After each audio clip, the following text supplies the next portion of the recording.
Hello everyone, welcome back with a new video. Now आज हम करेंगे क्लास 10th का ट्रिग्नोमेट्री।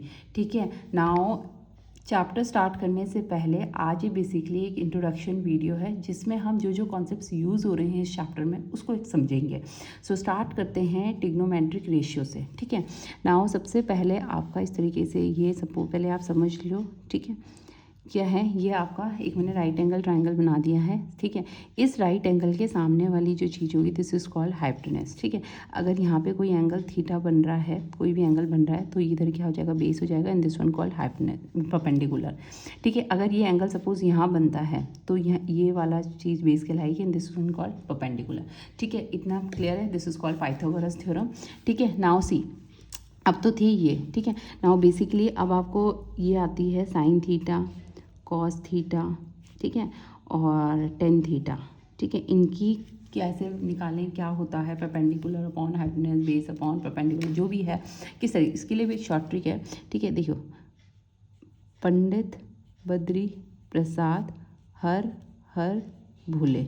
ठीक है, ये क्या है आपको, ये आ गया आपके पास, रेशियोज आ गए आपके। ठीक है, पंडित बद्री प्रसाद हर हर भूले। ठीक है, ये हो गया। नाउ सबसे पहले वाला साइन होगा, फिर कॉस होगा, फिर टेन होगा, फिर साइन का उल्टा कोसैक, फिर सैक, फिर कॉट। ठीक है, इतना क्लियर है। नाउ साइन थीटा क्या हो जाएगा आपके पास, परपेंडिकुलर अपॉन हाइपोटेनस। ठीक है, इतना लर्न करने की जरूरत नहीं है, ये रटने की जरूरत नहीं है कि साइन परपेंडिकुलर अपॉन, ये ट्रिक याद रख लो, इससे इजीली आपके रेशियोज याद रहते हैं। परपेंडिकुलर अपॉन हाइपोटेनस, कॉस हो जाएगा आपका बेस अपॉन हाइपोटेनस एंड आपका 10 हो जाएगा परपेंडिकुलर अपॉन बेस। नाउ इनका उल्टा। ठीक है, साइन का उल्टा क्या होता है आपका, कोसैक थीटा।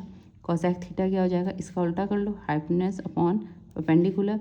कॉस का उल्टा होता है सेक थीटा। सेक थीटा क्या हो जाएगा, हाइपोटेनस अपॉन बेस एंड फिर 10 का उल्टा होता है cot theta, it will be base upon perpendicular.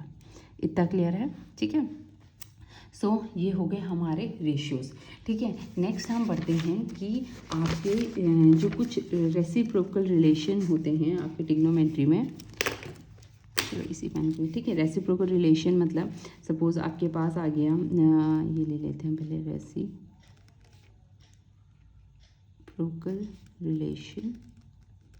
Relationship between trigonometric ratios. ठीक है, इनके बीच का क्या रेसिप्रोकल रिलेशनशिप होता है। Now see sine theta is equal to, ये लिखते हैं 1 अपॉन कोसैक थीटा।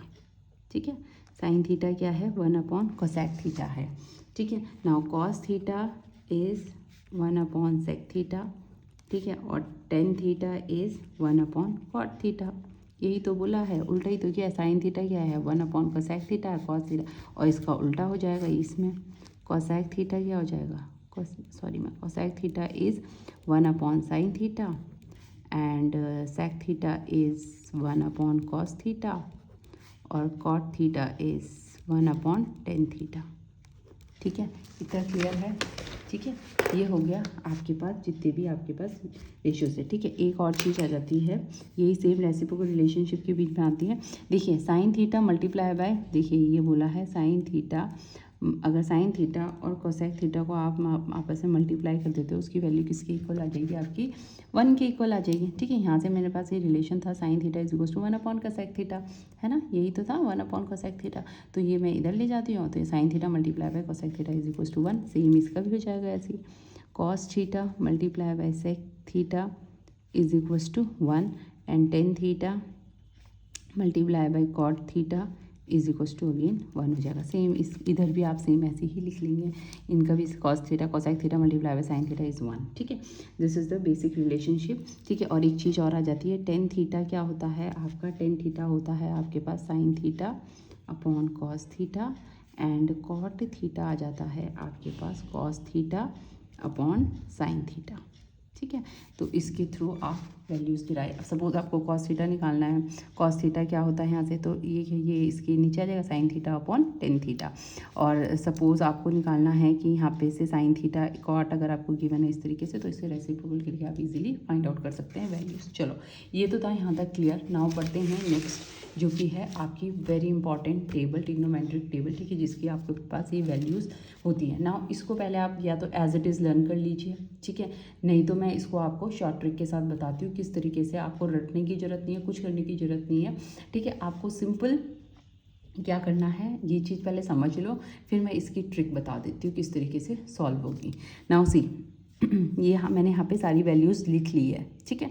नाउ यहाँ पे आपको साइन 0, साइन 30, 45, 60, 90, ठीक है, इस तरीके से वैल्यूज़ मैंने निकाल ली, लिख दी है, पूरा चार्ट है, ठीक है। लर्न करना क्या हो जाता है, काफ़ी बार हम एग्ज़ाम में लर्न करके तो चले जाते हैं, लेकिन हमारे माइंड में इतना बर्डन होता है कि हम क्या हो जाते हैं, हजल पजल हो जाते हैं, कहीं की कहीं वैल्यू पुट कर लेते हैं। तो इसके लिए है बेस्ट है कि आप ट्रिक समझ लो, ट्रिक से आप सारी वैल्यूज़ ईजिली फाइंड आउट कर लोगे, ठीक है। ट्रिक क्या है इसके लिए, square root LRL upon 4 R, ठीक है। दिस इज, ये आपको लर्न करना है। LRL मतलब left right left, and 4 R मतलब राइट हो गया, ठीक है। और ये सीक्वेंस याद रखना है, सबसे पहले साइन आएगा, फिर कॉस आएगा, फिर टेन आएगा, फिर उसका सेम रेसिप्रोकल नीचे आ जाएगा, ठीक है। इतना क्लियर है। नाउ सी, उसके अलावा फिर आप इस तरीके से सारे एंगल को सीक्वेंस वाइज लिख लेंगे, ठीक है, इंक्रीजिंग ऑर्डर में 0, 30, 45, 60, 90, इस तरीके से चारों एंगल लिख लिया आपने, ठीक है। इतना क्लियर है। नाउ साइन, अगर सपोज मैं बोल रही हूँ आपको कि आपको निकालना है साइन 30, ठीक है, साइन 30, मैंने यहाँ पे साइन थीटा लिखा हुआ, साइन 30 निकालना है, ठीक है। तो साइन के लिए आप देख रहे हैं रूट L अपॉन 4 है ना, L अपॉन 4 लिखा है यहाँ पे, रूट L अपॉन 4 लिखा है, किसके लिए, साइन 30 के लिए, ठीक है। रूट L अपॉन 4 हो गया, तो L मतलब क्या हो गया, लेफ्ट हैंड साइड। इस जो ये एंगल दे रखा है, इसके लेफ्ट हैंड साइड में कितने हैं, तो यहाँ पे आप 30 के बगल में सिर्फ एक ही एंगल आ रहा है, विच इज़ 1, इसको हम 1 काउंट करेंगे, तो ये हो जाएगा अंडर रूट 1 अपॉन और 4 तो नीचे आएगा ये, ठीक है। तो आप अगर से रूट से बाहर निकालोगे 1, तो आप रूट से बाहर निकालोगे तो 1 ही आएगा, 4 को रूट से बाहर निकालोगे तो आंसर विल बी 2। सो यहाँ देख लीजिए, साइन 30 की वैल्यू 1/2, यहाँ पे भी साइन 30 की वैल्यू 1/2, ठीक है। नेक्स्ट देखो, साइन 45 लिखा है, तो साइन 45 सेम वही फॉर्मूला लग जाएगा, L अपॉन 4, ठीक है। नाउ 45 के लेफ्ट हैंड साइड में कितने एंगल हैं, ठीक है। नाउ यू हैव 1, 2, तो क्या हो जाएगा 2 अंडर रूट 2 अपॉन 4 हो जाएगा। ना उसे लोएस्ट टर्म में कन्वर्ट करोगे 1 अपॉन 2, 1 रूट से बाहर आके 1 ही कहलाएगा, ठीक है। और अंडर रूट मतलब 2 तो बाहर आ ही नहीं सकता, तो अंडर रूट 2 लिख देंगे, ठीक है।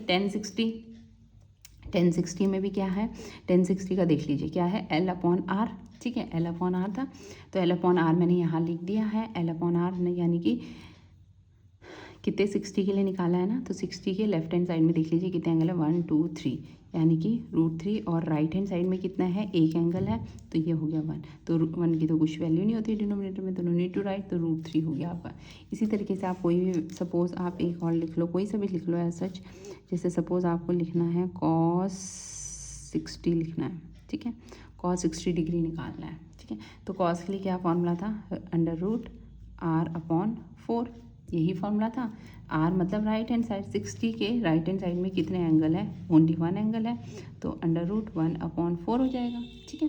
तो 4 से जब आप वैल्यू बाहर निकालोगे 1 तो 1 आ जाएगा, और 4 का रूट बाहर निकालोगे तो 2 आ जाएगा, यानी कि cos 60 की वैल्यू कितनी आई है आपके पास, 1 upon 2। Now let's see cos 60 की वैल्यू कितनी है, 1 अपॉन 2, ठीक है।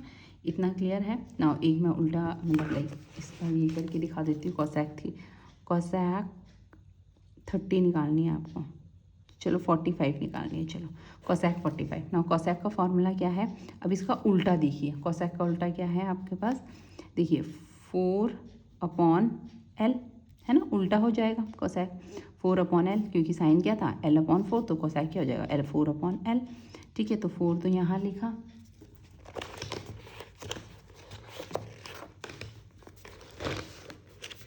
ठीक है, 4 ये लिखा, ठीक है, और L, ठीक है, तो कितना निकालना, 45 के लेफ्ट हैंड साइड में कितने हैं, 2 एंगल है, तो 2 आ जाएगा, यानी कि 2 2 ज़ा 4 हो जाएगा, यानी कि रूट 2 आ गई आपकी cosec 45 की वैल्यू, ठीक है। तो cosec 45 देख लीजिए, रूट 2, क्लियर है।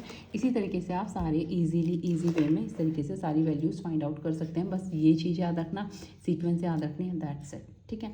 होप सो आपको वीडियो अच्छी लगी हो। अब हम इसके आगे करेंगे चैप्टर से रिलेटेड जो भी क्वेश्चंस है, ठीक है, वो हम स्टार्ट करेंगे नेक्स्ट वीडियो में।